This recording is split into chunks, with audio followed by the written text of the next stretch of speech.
कौन से रुद्राक्ष को पहनने से क्या फायदा होता है? एक मुखी रुद्राक्ष जो है भगवान शंकर का प्रतीक माना गया है, स्वयं दुर्लभ होता है काफी ज्यादा। बच्चों के लिए एक स्पेशल कॉम्बिनेशन बनता है, एक ऐसा रुद्राक्ष जो मैं कहता हूँ कि सब लोगों को धारण करना चाहिए।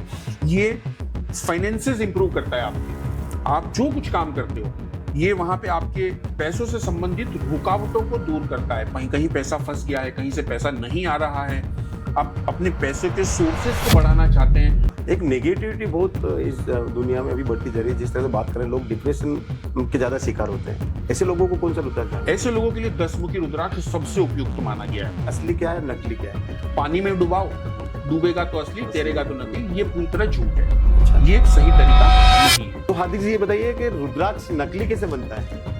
मैं आपको बताता हूँ कि पंचमुखी रुद्राक्ष बताया कि 5 से 10 रुपए में मिल जाता है। अब अगर आपने उसको काट के 2 लाइन बना दी, उसको 7 मुखी बना दिया बाहर से, वो हो गया 1000 रुपए की वैल्यू। क्या आप जानते हैं मार्केट में बिकने वाले अधिकतर असली रुद्राक्ष असल में नकली होते हैं?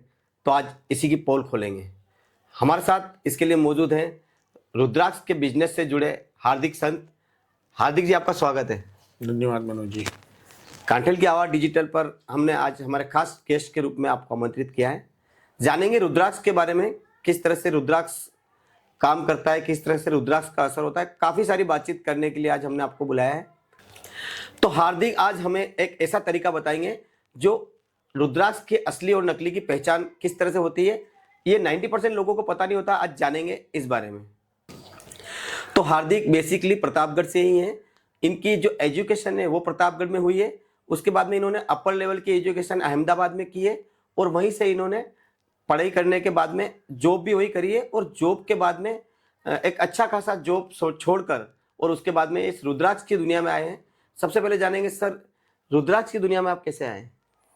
देखिए मनोज जी, इसके पीछे एक बहुत ही इंटरेस्टिंग स्टोरी है और बहुत शॉर्ट में आपको यहाँ बताऊंगा कि मुझे ऐसा लगता है कहीं ना कहीं कि मैं जो भी काम कर रहा था शायद वो मेरे लिए उतने अच्छे नहीं थे, लेकिन वो कहते हैं ना कि डेस्टिनी होती है इंसान की, तो शायद महादेव ने मेरे लिए एक रास्ता चुन रखा था।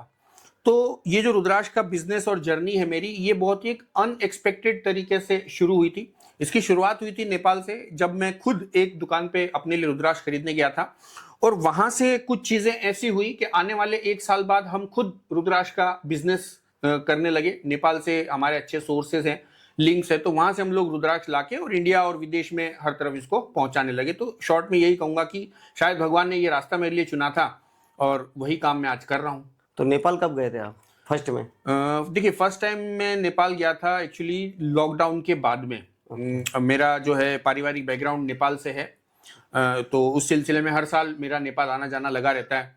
और चूंकि रुद्राक्ष जो है सबसे ज्यादा नेपाल में ही पाए जाते हैं, सबसे पावरफुल रुद्राक्ष कहूंगा, तो उस सिलसिले में भी वहां बहुत आना जाना लगा रहता है। तो लॉकडाउन के बाद में शायद फर्स्ट टाइम नेपाल गया था और उसके बाद से लगभग हर साल ही मैं 2, 3, 4 बार वहां आना जाना लगा रहता है।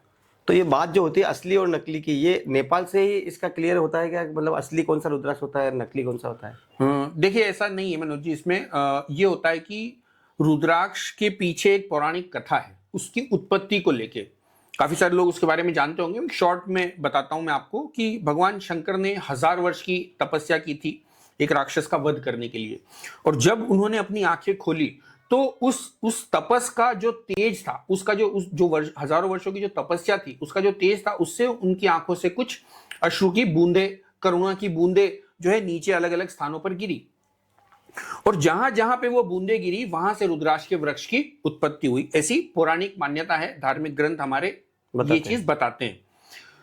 तो इस वजह से नेपाल में जो है रुद्राक्ष सबसे ज्यादा और सबसे ऊर्जावान माना जाता है, क्योंकि भगवान शंकर का जो घर है वो कैलाश पर्वत माना गया है, जो कि हिमालय का हिस्सा है। और नेपाल एक ऐसा देश है जो पूरा देश ही इस हिमालयन पर्वत श्रृंखला का एक छोटा सा हिस्सा है। तो जो उत्पत्ति नेपाल से रुद्राक्ष हुई वो सबसे ज्यादा ऊर्जावान माने जाते हैं और उस साइज में भी काफी बड़े होते हैं। तो नेपाल की बात करते हैं, वहाँ पर पशुपतिनाथ मंदिर भी है, क्या ये भी चीजें वहीं से जुड़ी हुई है सारी रुद्राक्ष से संबंधित? जिस तरह से वहाँ के पशुपतिनाथ मंदिर की मान्यता है और रुद्राक्ष जो होता है वो नेपाल में ज्यादा होता है, तो इन चीजों का क्या कॉम्बिनेशन है? क्या वहाँ पर कोई विशेष तरह के ऐसे वृक्ष दिखाई देते हैं या इसका क्या मतलब लॉजिक क्या है इन चीजों का? देखिए, लॉजिक इसके पीछे यह है कि भगवान पशुपतिनाथ का मंदिर तो सदियों से नेपाल में है और एक बहुत बड़ा शक्तिपीठ है नेपाल का सबसे बड़ा शक्तिपीठ कहा जा सकता है।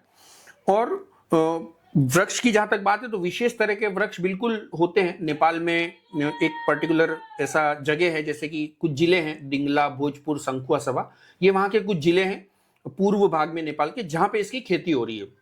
और पशुपतिनाथ मंदिर अगर आप जाते हैं तो मंदिर के बाहर में कुछ पूरा मार्केट है जहां पे ये रुद्राक्ष की बहुत सारी दुकानें आपको लाइन से मिलती है। और उसका कारण ये है क्योंकि ये वहीं सबसे ज्यादा उत्पन्न हो रहा है, तो वहां ये सबसे ज्यादा मिलता भी है। और भारत से भी हर साल लाखों करोड़ों श्रद्धालु जो है पशुपतिनाथ मंदिर के दर्शन करने जाते हैं, तो उनके मन में भी ये आस्था होती है कि मंदिर आए हैं तो यहाँ से कुछ प्रसाद स्वरूप लेके जाएं। इस वजह से भी रुद्राक्ष का व्यापार नेपाल में काफी ज्यादा है। आपने पिछले सवाल में बताया था कि नेपाल से आपका कहीं ना कहीं पारिवारिक रिश्ता है, तो चूंकि ये वीडियो ही पूरी जर्नी आपकी दिखाने के लिए हम इस पॉडकास्ट को कर रहे हैं, तो क्या रिश्ता है आपका नेपाल से? देखिए ऐसा है कि मनोज जी, मेरा जो शादी हुई है मेरी, वो नेपाल में हुई है। मतलब मेरी वाइफ जो है वो नेपाल से है, काठमांडू। नेपाल में एक समुदाय है, नेवारी समुदाय कहा जाता है उसको, जो कि काठमांडू वैली जो है उसके 3-4 डिस्ट्रिक्ट में नेवारी समुदाय के जो है लोग ज्यादा है वहाँ पे। तो वहीं से उसी परिवार से मेरी वाइफ बिलोंग करती है और मेरी शादी वहाँ हुई है। इस वजह से जो है हम मेरा ससुराल कह सकते हैं कि वो काठमांडू में है और वहीं से आना जाना शुरू होता है। और भारत और नेपाल में जो है कहा जाता है कि रोटी और बेटी का रिश्ता आज से नहीं, भगवान श्री राम के समय से है। माता सीता भी जनकपुर से थी और तब से ही जो है संबंध नेपाल और भारत के इस तरह से घर जैसे ही हैं और मेरे लिए वो बिल्कुल सार्थक होता है। तो मतलब नेपाल आपको 2 तरह से शूट किया है, एक तो आपको वहां से जीवन का साथी भी मिला है और आपको बिजनेस भी नेपाल से ही मिला है। बिल्कुल बिल्कुल, कह सकते हैं कि जन्मभूमि मेरी प्रतापगढ़ है कि कर्म भूमि नेपाल एक तरह से मैं कह सकता हूँ। वहीं से मैं कुछ रुद्राक्ष के बारे में आगे लोगों तक जानकारी पहुंचा रहा हूँ, रुद्राक्ष पहुंचा पा रहा हूँ, तो एक कर्म भूमि का हिस्सा मान सकते हैं उसे। चलिए आगे बढ़ते हैं। तो हार्दिक जी, जैसा कि आपने अभी पिछले सवाल में बताया कि 1 मुखी, 2 मुखी, 5 मुखी, ये मुखी क्या होता है, इसको किस तरह से पहचान होती है? देखिए एक बड़ा ही सिंपल सा कंसेप्ट होता है रुद्राक्ष का। कोई भी रुद्राक्ष जब आप बाहर से देखते हैं तो उसके ऊपर कुछ लाइन धारियां आपको दिखेगी जो कि ऊपर से लेकर नीचे तक पूरी होती है। तो जिस रुद्राक्ष में जितनी लाइंस होती है वो रुद्राक्ष उतना मुखी कहलाता है।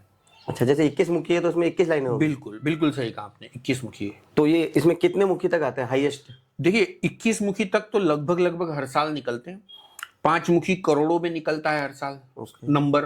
तो 21 मुखी शायद किसी साल 2, 3, 5 या 10 मिलते हैं, लेकिन नकली तो बहुत मिलते हैं। उससे ऊपर अगर आप बात करें तो कभी कभी 24 मुखी, 22 मुखी, 27 मुखी, 26 मुखी, इस तरह के रुद्राक्ष भी उत्पन्न होते हैं, प्रकृति से मिलते हैं हमें। लेकिन हर साल इतने मुखी मिल ही जाएंगे इसकी कोई गारंटी नहीं होती।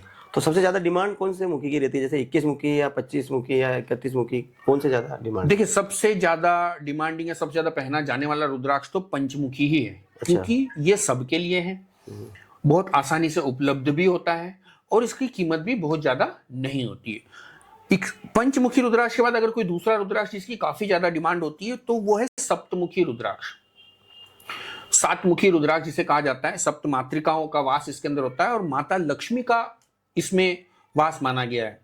इसकी जो इष्ट देवी है सप्तमुखी रुद्राक्ष की, वो लक्ष्मी जी है और शनि के दुष्प्रभावों को भी सप्तमुखी रुद्राक्ष कम करता है। तो इस वजह से 7 मुखी रुद्राक्ष की डिमांड काफी ज्यादा होती है और ये भी एक काफी अफोर्डेबल रेंज में आ जाता है। लगभग आप अगर अच्छी क्वालिटी का 7 मुखी रुद्राक्ष देखते हैं तो आपको 1000 से 2000 की रेंज में मिल जाता है। लेकिन कई बार जो स्कैम होता है आजकल ऑनलाइन, वहां आपको 200 रुपए भी कोई वेबसाइट पे मिलेगा, लेकिन वो पूरी तरह नकली, वो नेपाली नहीं होता है। और इंडोनेशियन रुद्राक्ष में ऊर्जाएं नेपाली रुद्राक्ष के कंपैरिजन में बहुत कम होती है।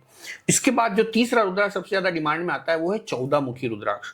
ऐसा कहा जाता है, शिव महापुराण का ग्रंथ ये चीज बताता है हमें कि भगवान शंकर ने स्वयं 14 मुखी रुद्राक्ष को धारण किया था, लेकिन इसकी उपलब्धता कम होने के कारण इसकी कीमत लगभग 30,000 से लेके 3 लाख के बीच में होती है एक रुद्राक्ष की। तो ये 3 काफी ज्यादा डिमांड वाले रुद्राक्ष है। तो सबसे ज्यादा लोग जो है पंचमुखी ही धारण करते हैं, उसके बाद 7 मुखी धारण करते हैं। तो ये जो 30 मुखी है खाली नेपाल में ही मिलता होगा या अपने इंडिया में भी यहाँ पर उपलब्ध है? देखिए जो रुद्राक्ष है लगभग ये इंडिया में, इंडोनेशिया में और भारत, ये 3 जगह में हो रहे हैं। 80% जो रुद्राक्ष है वो इंडोनेशिया में उगता है, लेकिन उसकी साइज छोटी होती है। अगर आप बड़े रुद्राक्ष की बात करें तो वो नेपाल में होते हैं और इंडिया में जो है उत्तराखंड के कुछ कुछ ऐसे हिस्से हैं जहां पे रुद्राक्ष के पेड़ है, लेकिन वो संख्या जो है, परसेंटेज जो है वो बहुत ज्यादा कम है। 80% इंडोनेशिया में, लगभग 20% के आसपास नेपाल में, और बाकी बहुत थोड़े संख्या में भारत में होते हैं। तो जिस तरह से बात करते हैं, अलग अलग रुद्राक्ष होते हैं, हमारे दर्शकों को आप ये बताएं हार्दिक जी कि किस रुद्राक्ष को पहनने से क्या फायदा होता है, क्योंकि जिस तरह से मुख्य तरह से लोग सनातन धर्म से जो जुड़े हुए लोग हैं वो शिव भक्त ज्यादा संख्या में हैं, और कहीं ना कहीं जो शिव भक्त है वो रुद्राक्ष को भी मानते हैं, उसको धारण भी करते हैं। एक तो इसको पहनने की विधि, और एक हम ये जानना चाहते हैं कि कौन से रुद्राक्ष को पहनने से क्या फायदा होता है। जैसे 1 मुखी, 5 मुखी, सप्तमुखी, आपने 30 मुखी तक बताया, तो मोस्टली आप बता रहे हैं पंचमुखी रुद्राक्ष धारण करना चाहिए। पर तो मोस्टली कुछ लोग शारीरिक रूप से परेशान रहते हैं, बीमार रहते हैं, कुछ तरह से किसी कोई पढ़ाई के लिए पहनता है, जी। कोई अपने व्यापार के लिए पहनता है, कोई आर्थिक उन्नति के लिए पहनता है। तो कौन सा रुद्राक्ष किसमें काम आता है और उसको पहनने से क्या फायदा होता है? शुरुआत में जो भी आप जहाँ से रुद्राक्ष का शुरू होता है, 1 मुखी से बताएं। ठीक है, देखिए मैं आपको इसमें जो है बेसिक रुद्राक्ष के बारे में बता देता हूँ, क्योंकि रुद्राक्ष बहुत सारे हैं, इनके कॉम्बिनेशन भी बहुत सारे हैं, तो सारी चीजें एकदम विस्तृत से हम नहीं चर्चा कर पाएंगे, लेकिन जितना हो सकता है मैं आपको एक बेसिक सार समझाता हूँ। 1 मुखी रुद्राक्ष जो है भगवान शंकर का प्रतीक माना गया है, स्वयं दुर्लभ होता है काफी ज्यादा, और वो जनरल स्वास्थ्य के लिए होता है, आपकी अच्छी हेल्थ के लिए होता है, मेंटेलिटी आपकी अच्छी हो, सोच अच्छी हो, जनरल वेलबींग के लिए होता है। ये जनरली ऐसे लोगों को धारण करना चाहिए जो गृहस्थ जीवन में नहीं होते हैं, जो साधु मार्ग पे हैं, Yes. राइट, जो गृहस्थी से बाहर निकल चुके हैं, जो साधना में आगे बढ़ना चाहते हैं, उनके लिए, गृहस्थ लोगों के लिए 1 मुखी रुद्राक्ष नहीं होता है। 2 मुखी रुद्राक्ष अर्धनारीश्वर का स्वरूप माना गया है। शिव और पार्वती का जो अर्धनारीश्वर स्वरूप है, 2 मुखी रुद्राक्ष को रिप्रेजेंट करता है। ये पति और पत्नी के बीच के रिलेशनशिप को बहुत ज्यादा बैलेंस करता है, इंप्रूव करता है। जिनकी शादी नहीं हो रही उन्हें भी 2 मुखी रुद्राक्ष, लेकिन नेपाली पहनना चाहिए। 2 मुखी रुद्राक्ष एक दुर्लभ और महंगा रुद्राक्ष, 1 मुखी से भी महंगा रुद्राक्ष 2 मुखी है। ओरिजिनल रुद्राक्ष की कीमत 15,000 से ज्यादा होती है, इसलिए 2 मुखी का एक ऑल्टरनेटिव होता है। एक ऐसा रुद्राक्ष होता है जहां पे 2 रुद्राक्ष आपस में जुड़े होते हैं। देखिए मैं आपको बताता हूं कि मैंने भी एक वो रुद्राक्ष पहना हुआ है। अगर आप इसको देखें, एक जूम फोटो मैं आपको बाद में प्रोवाइड करूंगा, तो यहाँ पे ये 2 रुद्राक्ष आपस में जुड़े हुए हैं। Yes. अब ये जो रुद्राक्ष है पेड़ से ही जुड़े हुए हैं नेचुरली। अच्छा, इसका उत्पत्ति इसी तरह उसी तरह से उत्पत्ति हुई कि ये दोनों पेड़ से जुड़े हुए हमें मिले। मैं आपको कुछ फोटोज दूंगा ताकि व्यूअर्स इससे समझ पाएं। तो ये जो गौरी शंकर का रुद्राक्ष है, ये भी शिव और पार्वती के मिलन को रिप्रेजेंट करता है। तो जो लोग शादी करना चाह रहे हैं, जिनके वैवाहिक जीवन में दिक्कतें आ रही हैं, वो 2 मुखी धारण कर सकते हैं, या फिर वो गौरी शंकर धारण कर सकते हैं। ये कम बजट में, ये अल्टरनेट है, ये कम बजट में मिल जाता है, और ये भी उतना ही पावरफुल है, राइट। तो ये शिव और पार्वती के अर्धनारीश्वर स्वरूप को रिप्रेजेंट करता है। 3 मुखी रुद्राक्ष अग्नि का स्वरूप है। आपके कोई पास्ट कर्मा है, कोई पितृदोष है, उन्हें ये दूर करता है। 4 मुखी रुद्राक्ष ब्रह्मा जी का है, और चतुर्ब्रह्मा का ये कारक माना गया है। बच्चों के लिए ये बहुत ज्यादा फायदेमंद है, ये ज्ञान की वृद्धि के लिए आवश्यक है। पंचमुखी रुद्राक्ष एक कॉमन रुद्राक्ष है, जिसे हर कोई धारण कर सकता है। ये आपकी जनरल स्वास्थ्य, मेंटल वेलबींग और अच्छी सोच के लिए होता है। 6 मुखी रुद्राक्ष भगवान कार्तिकेय का है। व्यापार अगर आप करते हैं तो उसके लिए आपको 6 मुखी रुद्राक्ष धारण करना चाहिए। बिजनेस या जॉब में ग्रोथ चाहते हैं उसके लिए आपको 6 मुखी धारण करना चाहिए। उसके बाद में अगर बात करें तो बच्चों के लिए एक स्पेशल कॉम्बिनेशन बनता है। जैसे मैंने आपको बताया कि 4 मुखी ब्रह्मा का स्वरूप है, 6 मुखी भगवान कार्तिकेय का स्वरूप है। अगर 2 मन के 2 रुद्राक्ष 4 मुखी के, 1 रुद्राक्ष 6 मुखी का अगर साथ में पहन लिया जाए, ये सरस्वती कवच बनता है। और ये बच्चों के लिए बहुत ज्यादा उपयोगी है, उनकी पढ़ाई में बहुत ज्यादा सहायक होता है, राइट। तो 4 मुखी के 2 रुद्राक्ष, 6 मुखी का 1 रुद्राक्ष सरस्वती कवच का, सरस्वती बंद, विद्या बंद के नाम से इसे जाना जाता है। 7 मुखी रुद्राक्ष एक ऐसा रुद्राक्ष है जो मैं कहता हूं कि सब लोगों को धारण करना चाहिए। ये फाइनेंसेस इंप्रूव करता है आपके, आप जो कुछ काम करते हो, ये वहां पे आपके पैसों से संबंधित रुकावटों को दूर करता है। कहीं कहीं पैसा फंस गया है, कहीं से पैसा नहीं आ रहा है, आप अपने पैसों के सोर्सेस को बढ़ाना चाहते हैं, तब आपको 7 मुखी रुद्राक्ष धारण करना चाहिए। उसके बाद आते हैं 8 मुखी रुद्राक्ष। 8 मुखी रुद्राक्ष भगवान गणेश का प्रतीक माना गया है। ये राहु ग्रह के दुष्प्रभावों को नष्ट करता है, और अष्टमुखी रुद्राक्ष को विघ्नहर्ता माना गया है। ये ऑब्स्टेकल रिमूवर है, यानी आपकी लाइफ में कुछ काम कर रहे हैं, कहीं ऑब्स्टेकल आ रहे हैं, रुकावटें आ रही है, नया काम करते हैं बिगड़ जाता है, नया बिजनेस करते हैं दिक्कतें आती है, जॉब में दिक्कतें आ रही है। मतलब अगर आप इस तरह की चीजों से परेशान हैं, जहां आप इस चीजों को महसूस कर पा रहे हैं कि यार मैं कुछ भी कर रहा हूं, दिक्कतें आ रही है, प्रॉब्लम्स क्रिएट हो रही है लाइफ में, आप अष्टमुखी रुद्राक्ष धारण कीजिए। ये उन रुकावटों को दूर करेगा। एक नेगेटिविटी बहुत इस दुनिया में अभी बढ़ती जा रही है। जिस तरह से बात करें, लोग डिप्रेशन के ज्यादा शिकार होते हैं, ऐसे लोगों को कौन सा रुद्राक्ष? ऐसे लोगों के लिए 10 मुखी रुद्राक्ष सबसे उपयुक्त माना गया है। डिप्रेशन और टेंशन, एंजाइटी, लो अटेंशन स्पैम, क्योंकि आजकल आप देख रहे हैं मनोज जी की जो जो जिस दुनिया में हम जी रहे हैं, जो दुनिया जिस तरफ जा रही है आजकल, हर कोई 3 सेकंड की रील में व्यस्त रहता है, और उसी वजह से हमारा अटेंशन स्पैन बहुत कम हो गया है, सहन शक्ति बहुत ज्यादा कम हो गई है, रिस्पॉन्सिवनेस बहुत ज्यादा आ गई है। कोई भी व्यक्ति किसी चीज को सुन के समझने से पहले उसको जवाब देता है। ये प्रवृत्ति हमारी बनती जा रही है बिकॉज कि हम अटेंशन खो चुके हैं रील्स की वजह से। तो ऐसी कंडीशन में 10 मुखी रुद्राक्ष सर्वश्रेष्ठ माना गया है। ये 10 दिशाओं से आने वाली नेगेटिव एनर्जी को रोकता है। और इस 10 मुखी रुद्राक्ष के साथ में 4 रुद्राक्ष पंचमुखी के लगा के अगर बंद बना दिया जाए, एक रुद्राक्ष का कॉम्बिनेशन बना दिया जाए, तो किसी भी तरह के डिप्रेशन को ये 100% मिटा देगा। ठीक है, उसके बाद मैं बात करता हूं 9 मुखी की। 9 मुखी माता दुर्गा का स्वरूप माना गया है, और ये आपकी पॉजिटिविटी एनहेंस करता है, थॉट्स एनहेंस करता है, और आपको एनर्जी से भरपूर भर देता है। ठीक है, फीमेल्स से संबंधित कोई इश्यूज अगर आपकी जॉब में है, आपकी लाइफ में है, नहीं बनती है, आपकी महिलाओं के साथ नहीं बनती है, या झगड़े हो जाते हैं, या कुछ भी ऐसा इशू अगर आप फेस कर रहे हैं, 9 मुखी रुद्राक्ष उसे दूर करेगा। प्लस आपको ये शक्ति देगा, माता का आशीर्वाद मिलेगा। ये उन चीजों के लिए 10 मुखी रुद्राक्ष मैंने आपको बताया, एंजाइटी, डिप्रेशन, इन चीजों को दूर करता है। साथ साथ काला जादू, टोना, टोटका या इस तरह की कोई भी क्रिया आपके ऊपर की गई है, अगर आपको ऐसा लगता है किसी ने ऐसा कुछ किया है, या इस तरह की कोई चीजों से आप परेशान हैं, आप 10 मुखी रुद्राक्ष धारण कीजिए। 11 मुखी रुद्राक्ष भगवान शिव के 11वें रुद्र अवतार को रिप्रेजेंट करता है। भगवान शिव के 11वें रुद्र है साक्षात हनुमान जी। राइट, तो हनुमान जी का स्वरूप माना गया है 11 मुखी रुद्राक्ष। आप अगर इस तरह के कोई काम करते हैं जो ज्यादा मतलब साहस की, जहां आपको जरूरत है, शक्ति की ज्यादा, बल की ज्यादा जरूरत है, राइट, तो आपको 11 मुखी रुद्राक्ष की आवश्यकता है। उसके बाद आता है 12 मुखी रुद्राक्ष। 12 मुखी रुद्राक्ष है भगवान सूर्यदेव का प्रतीक माना गया है। ये आपकी बातों को, आपकी वाणी को, आपके प्रभाव को स्प्रेड करता है। जैसे सूर्य अपनी रोशनी सब तरफ फैलाता है, उजाला करता है, अंधेरे को दूर भगाता है, उसी तरह से ये आपके प्रभाव को बढ़ाता है रुद्राक्ष को। तो अगर आपको ऐसा काम करते हैं जहां पे आपके प्रभाव से चीजें बदलती हैं, आपके बोलने से लोग सुन के उन चीजों को बदलते हैं, आपको 12 मुखी रुद्राक्ष अवश्य धारण करना चाहिए। 13 मुखी रुद्राक्ष भी भगवान इंद्रदेव और कामदेव का माना गया है। कामदेव का स्वरूप भी माना गया है 13 मुखी रुद्राक्ष। पॉलिटिकल करियर में जो लोग हैं, 13 मुखी रुद्राक्ष उनके लिए हैं। और जो राइटिंग क्षेत्र में, लेखनी क्षेत्र में, मीडिया क्षेत्र में जो हैं लोग, उनके लिए 13 मुखी रुद्राक्ष है। उसके बाद आता है 14 मुखी रुद्राक्ष, जो कि भगवान शिव और हनुमान का प्रतीक माना गया है। राइट, 14 मुखी रुद्राक्ष एक बहुत ही ज्यादा पावरफुल रुद्राक्ष है, मैं कहूंगा। 7 मुखी रुद्राक्ष एक बहुत पावरफुल रुद्राक्ष जो मैंने खुद ने फर्स्ट टाइम पहना था। उसके बाद मैंने कोई दूसरा रुद्राक्ष पहना तो वो 14 मुखी था, जिसके पावर को मैं खुद महसूस कर पाता हूँ। एक बहुत ही पावरफुल रुद्राक्ष है, और इसे भी आप कोई प्रॉपर्टी से जुड़ा हुआ काम करते हैं या किसी भी तरह का काम करते हैं, 14 मुखी रुद्राक्ष आपको उसमें मदद करेगा। और मनोज जी, आगे और भी कई सारे रुद्राक्ष हैं, और इसके कई सारे बंध भी बनते हैं। जैसे मैंने आपको बताया कि 3-4 रुद्राक्ष का कॉम्बिनेशन बना दिया है, तो बंध भी बनता है।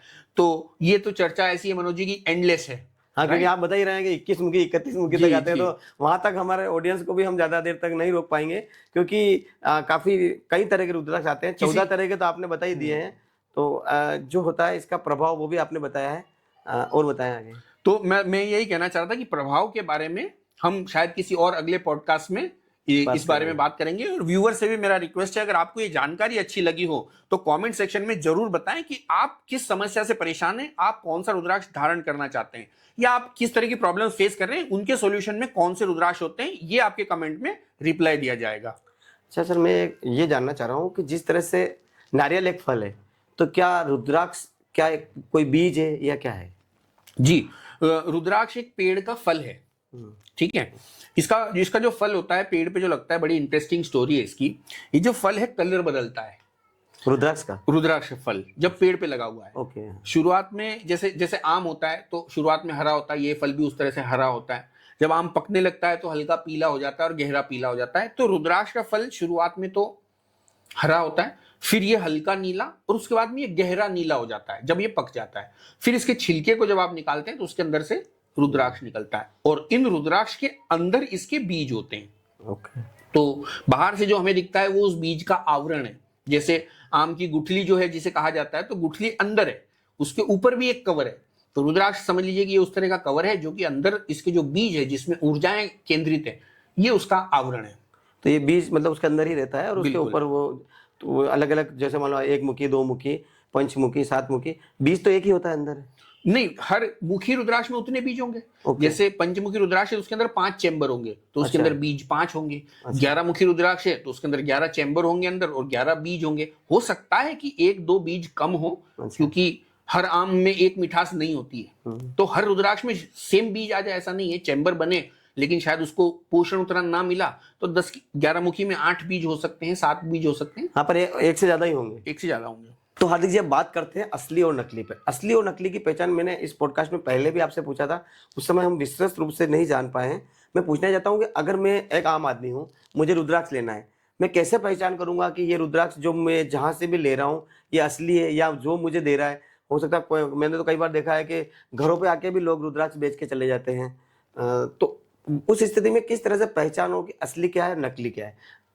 देखिए, मैं आपको इसके बारे में बता देता हूँ कि जाहिर सी बात है कि आजकल बहुत ज़्यादा महंगे रुद्राक्ष है तो नकली भी मिलते हैं। लोग 5 मुखी को काट के 10 मुखी बना देते हैं।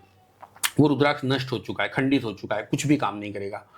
इस केस में आप जब कहीं से रुद्राक्ष खरीदते हैं तो सबसे पहला किसी ऑथेंटिक जगह से खरीदें, कोई ट्रस्टेबल सोर्स हो, वहां से खरीदें इसे। जैसे हम भी कुछ सोर्सेस प्लेटफॉर्म हमारे चलाते हैं। एक है रुद्रवाटिका.com, एक है रुद्राक्षवाला.com के नाम से कुछ सोर्सेज है जहां पे हम सीधा नेपाल से लाके प्रोवाइड करवाते हैं। जरूरी नहीं, उसके अलावा कई सारे ऐसे सोर्सेज हैं जहां ऑथेंटिक रुद्राक्ष आपको मिलते हैं। सबसे पहला चीज वहां से खरीदें। दूसरा, उसकी लैब टेस्ट की रिपोर्ट वेरीफाई करें। जब आपको जो टेस्ट का रिपोर्ट मिलता है उस लैब में कॉल करिए आप कि ये आपकी टेस्ट लैब का रिपोर्ट हमें मिला है, क्या ये रुद्राक्ष आपके यहाँ टेस्ट हुआ है। अच्छा, उसका सर्टिफिकेट मिलता है? सर्टिफिकेट मिलता है, मोस्ट ऑफ वेंडर्स प्रोवाइड करते हैं। कई लोग खुद छाप देते हैं सर्टिफिकेट। तो सर्टिफिकेट पे अगर नंबर है तो आप उस लेबोरेटरी में कॉल कीजिए कि क्या ये रुद्राक्ष आपके वहां टेस्ट हुआ है। ये दूसरा तरीका। तीसरा तरीका आजकल जो बहुत ज्यादा वायरल है यूट्यूब और फेसबुक में, पानी में डुबाओ, डूबेगा तो असली, तैरेगा तो नकली। ये पूरी तरह झूठ है। अच्छा। ये एक सही तरीका नहीं है। कुछ कलाकार लोग जो दिखाते हैं कि सिक्के में रखोगे, सिक्के पे घूमेगा, सिक्के में नाचेगा। तो जो लोग पढ़े लिखे और शिक्षित नहीं हैं वो इस तरह की बातों में, इस तरह की रील में जाते हैं, विश्वास कर बैठते हैं, लेकिन ये सही तरीका नहीं है। सबसे आसान तरीका है रुद्राक्ष का एक्सरे। वो मैं आपको समझाता हूं कैसे। मैंने आपको बताया कि रुद्राक्ष के बाहर छिलका है, ये हार्ड कवरिंग है, उसके अंदर बीज है, ठीक है। तो अंदर के बीज नकली रुद्राक्ष में नहीं बन सकते। ओके, ठीक है। आपको इसको क्या करना है कि आपके शहर में, गांव में कहीं भी एक्सरे की दुकान तो होगी ही जहां एक्सरे होते हैं। मेडिकल हर जगह होते हैं।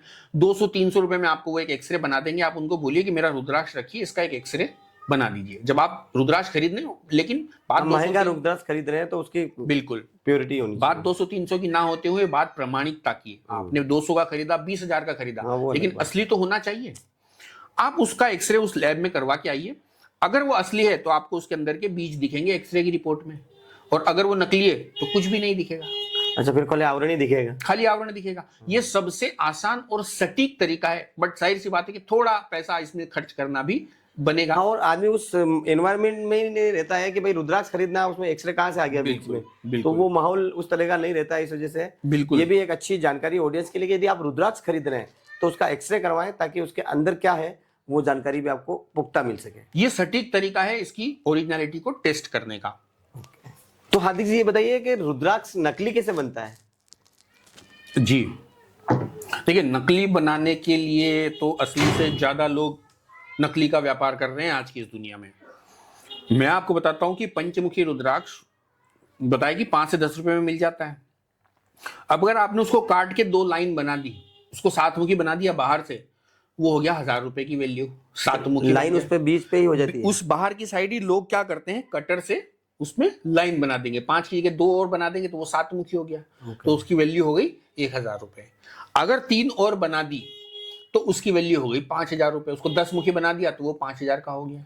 तो बहुत छोटा तो होता है, बहुत छोटा होता है, लेकिन फिर भी जगह उतनी होती है कि उसके अंदर लाइन बना दी जाए। दूसरी बात कि इसमें फंसता कौन है। जैसे आप या कोई भी कॉमन साधारण व्यक्ति है, वो हर दिन रुद्राक्ष नहीं खरीदता है, उसे नहीं आइडिया होता है। कभी उसके मन में आया ऐसा कि यार मुझे रुद्राक्ष धारण करना है, श्रावण का महीना जैसे आने वाला है, बहुत सारे लोग इस समय रुद्राक्ष धारण करते हैं, शिवरात्रि के समय बहुत सारे लोग। तो ये एक ऐसी चीज है कि रोज नहीं करता है आदमी, ठीक है। तो वो असली और नकली पहचान पाना मुश्किल हो जाता है उनके लिए। दूसरा, फ्रॉड कैसे होता है मैं बताता हूं आपको। तो मैंने आपको बताया कि गौरी शंकर का एक रुद्राक्ष होता है, वो पेड़ से जुड़ा हुआ आता है, शिव पार्वती का स्वरूप है। अब लोग ये करते हैं कि 2 पंचमुखी रुद्राक्ष को लेंगे, उसको तिरछा काटेंगे कटर से, मशीन से, ऐसा तिरछा काट के, और उसको आपस में सुपर ग्लू से चिपका देंगे और उसको गौरी शंकर रुद्राक्ष बता के बेच देंगे। तो क्या अभी तक ऐसा कोई पकड़ा है क्या जिसने वो नकली रुद्राक्ष नहीं, ये भर भर के मिलते हैं, इसमें पकड़ने जैसा कुछ है ही नहीं। ओरिजिनल गौरी शंकर रुद्राक्ष 5,000 का है, ठीक है। अब कोई कस्टमर है जिसको रुद्राक्ष चाहिए गौरी शंकर, वो क्या करेगा, जनरल मानसिकता है कि 4 जगह हम लोग पूछेंगे। तो पूछा उसने, जहां ओरिजिनल मिल रहा था वहां 5,000, 4,000 या 6,000 कीमत थी। फिर उसे एक दुकान पे गया, वहां उसने पूछा गौरी शंकर रुद्राक्ष की कीमत बताइए, तो उन्होंने कहा कि 1,000 रुपए का है। अब सामने वाला व्यक्ति 5,000 नहीं खरीद सकता है, खर्च सकता है अभी, वो ये इस चीज को मानने के लिए भी तैयार नहीं कि मैं धीरे धीरे एक पैसा जमा करके अच्छा रुद्राक्ष खरीदूं। वो ये सोचता है कि ये दुकानदार महंगा बेच रहे हैं, लेकिन ये तो सस्ता दे रहा है, यहां से ले लेते हैं। तो इसकी दुकानें कहाँ है? बेसिकली इंडिया में भी लगी अलग अलग जगह है या फिर नेपाल में ही है इनकी दुकान? देखिए, इसकी नेपाल में तो कई सारी दुकानें हैं, बहुत ज्यादा, शिव पशुपतिनाथ मंदिर के बाहर में। और भारत में अगर बात करूं तो मोस्टली जो टेम्पल टाउन होते हैं, जैसे कि हरिद्वार हो गया, वाराणसी हो गया, उज्जैन हो गया, इन शहरों में काफी सारी ऐसी दुकानें हैं जहाँ रुद्राक्ष मिलते हैं। कुछ कुछ ऐसे ऑनलाइन प्लेटफॉर्म्स भी हैं जहाँ पे दुकानें मिलते हैं, लेकिन दुकानें अभी भी इसकी लिमिटेड है। अच्छा, तो ये थे प्रतापगढ़ के हार्दिक संत, जिन्होंने अपनी स्टूडेंट लाइफ के बाद में जॉब करी और जॉब के बाद में एक रुद्राक्ष का ऐसा बिजनेस खड़ा कर दिया जो आज ऑनलाइन प्लेटफॉर्म पर काफ़ी अच्छी इनकी बिक्री है। पूरे इंडिया में ये रुद्राक्ष की सप्लाई कर पा रहे हैं और यहाँ के प्रतापगढ़ के लोगों को भी इनके द्वारा कई बार सेवाएं दी गई है। इन द सेंस के सावन के महीने में इनकी तरफ से फ्री में रुद्राक्ष भी मंदिरों में बांटे जाते हैं और कुछ प्लेटफॉर्म्स पर इस तरह के जो है ये सोशल मीडिया पर भी डालते हैं कि यहाँ आज उपलब्ध होंगे रुद्राक्ष और इस तरह से। तो हमने इस पॉडकास्ट के माध्यम से काफ़ी सारी जानकारी इनसे लिए और जो लोग ये वीडियो देख रहे हैं, यदि वो रुद्राक्ष से संबंधी और कोई जानकारी चाहे या फिर ऐसा कोई पॉडकास्ट और चाहें तो मुझे जरूर कमेंट करें मेरे इस सोशल मीडिया प्लेटफॉर्म पर, जहाँ पर इस आप वीडियो को देख रहे हैं। यदि आप इंस्टाग्राम पे देख रहे हैं तो इंस्टाग्राम पे कमेंट कर सकते हैं, यदि आप फेसबुक पर देख रहे हैं तो फेसबुक पर कमेंट कर सकते हैं, यदि आप यूट्यूब पर देख रहे हैं तो यूट्यूब पर कमेंट कर सकते हैं। तो हमारी आपसे गुजारिश रहेगी, वीडियो को भी शेयर करें और चूंकि सावन का महीना आने वाला है तो अधिक से अधिक हमें रुद्राक्ष खरीदना भी चाहिए, क्योंकि रुद्राक्ष जीवन में शांति देता है, समृद्धि देता है, मानसिक रूप से सुकून देता है। वीडियो आपको कैसी लगी ये भी कमेंट करें और हार्दिक जी आपका एक बार बहुत बहुत आभार। धन्यवाद मनोज जी, बहुत बहुत आपका और कांटल की आवाज़ की संपूर्ण टीम का दिल से शुक्रिया कहना चाहूँगा। और एक छोटी सी बात मैं यहाँ पे कहना चाहूँगा कि जो लोग रुद्राक्ष धारण करना चाहते हैं और वो अगर नहीं पैसा खर्च कर पा रहे हैं या करना चाहते हैं, तो ऐसा नहीं कि उन्हें रुद्राक्ष नहीं मिल पाएगा। मैं इस श्रावण मास में भी निःशुल्क रुद्राक्ष वितरण प्रतापगढ़ में कहाँ होने वाला है, मैं उसकी जानकारी आपसे शेयर करूंगा। आप उसे वीडियो की स्क्रीन पर जरूर से बताइएगा। तो इसकी कोई विधि भी रहती होगी फिर? बिल्कुल बिल्कुल, धारण करने में आपको एक आसान सी विधि मैं बताता हूँ कि आप शिव मंदिर जाइए, जिस किसी शिव मंदिर जाते हैं वहां जाइए, रुद्राक्ष को पानी से धो के शिव जी को स्पर्श करवा के रखिए। जिस तरह से आप पूजा करते हैं, एक लोटा जल से भी पूजा कर सकते हैं, एक लोटे में थोड़ा दूध, शक्कर, शहद, चीनी मिला के पंचामृत से भी कर सकते हैं। शिवलिंग पे ओम नमः शिवाय का जाप करिए, तब तक इस रुद्राक्ष को वहीं स्पर्श करवा के रखिए। जो भी आपके मन में इच्छा है, जो भी आपके मन में भावना है, वहां शिव जी को बताएं और इसे धारण करें। और जब भी मौका मिले तब इस रुद्राक्ष को फिर से चार्ज करें। जो शिवलिंग है वो चार्जर है रुद्राक्ष का। आपके मोबाइल का चार्जर आपके पास है, लेकिन रुद्राक्ष का चार्जर तो महादेव ही है, तो वहीं जाना पड़ेगा इसे चार्ज करवाने के लिए। बहुत बहुत धन्यवाद, बहुत बहुत धन्यवाद, थैंक यू।